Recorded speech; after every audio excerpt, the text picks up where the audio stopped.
Hello guys, வாங்க சத்து மாவு கஞ்சி எப்படி செய்கிறதுன்னு பார்க்கலாம். இப்போ அதுக்கு தேவையான பொருள், கடாயை வச்சு இப்போ வறுக்கணும். லோ ஃப்ளேமில் வச்சு வேர்க்கடலை 100 கிராம் வறுத்துக்கலாம். தீயாமல் வறுத்துக்கணும்.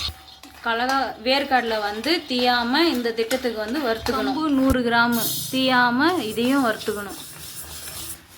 இந்த திட்டத்துக்கு வறுவணும். இதுக்கு மேலே விட்டிங்கன்னா தீயும். இந்த 100 கிராம் ஜவ்வரிசி இதையும் வறுத்துக்கணும். இந்த திட்டத்துக்கு வந்து சோளம் 100 கிராம் இதையும் வறுத்துக்கணும். ஸ்லோ ஃப்ளேமில் வச்சு எல்லாத்தையும் வறுத்துக்கணும். ராகி 100 கிராம்,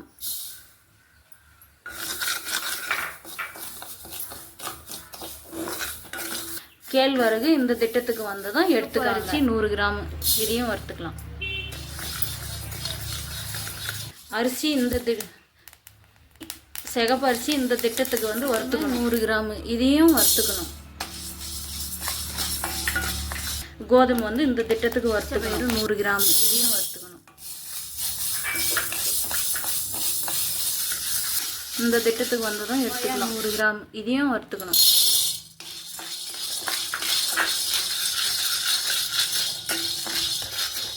இது இந்த திட்டத்துக்கு வறுத்துக்கணும்.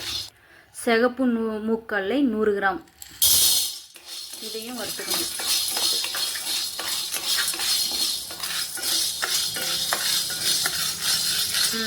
இதை இந்த அளவுக்கு நீங்கள் வறுத்துக்காங்க. பொட்டுக்கல்ல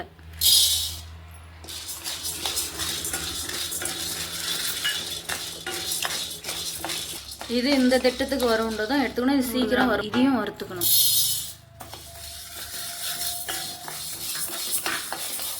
திட்டத்துக்கு வரும்போது எடுத்துக்காங்க.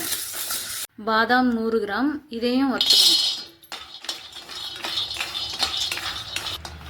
100 கிராம் இதையும் வறுத்துக்கணும். இதை இந்த திட்டத்துக்கு எடுத்துக்கலாம். பிஸ்தா வந்து 30 கிராம், ஏலக்காய் 20 கிராம் இதையும் வறுத்துக்கணும். வறுத்துக்கலாம். 16 பொருளும் வறுத்து ரெடி ஆயிடுச்சுங்க. இப்போ நான் அரைச்சின்னு வந்து பவுட்ரு எப்படி இருக்குன்னு காட்டுறேன். சத்து மாவு அரைச்சின்னு வந்துட்டுங்க. பாருங்கள் பவுட்ரு. இதை வந்து கஞ்சி வீடியோ வேணும்னா நீங்கள் சொல்லுங்கள், நான் வந்து அதை காய்ச்சி உங்களுக்கு வீடியோ போடுறேன். சத்து மாவு வேணுன்றவங்க நீங்கள் வந்து எனக்கு கமெண்ட் பண்ணுங்கள், இது வேணும் அப்படின்னு சொல்லிவிட்டு நான் வந்து உங்களுக்கு தயாரித்து கொடுக்குறேன், ரெடி பண்ணி கொடுக்குறேன்.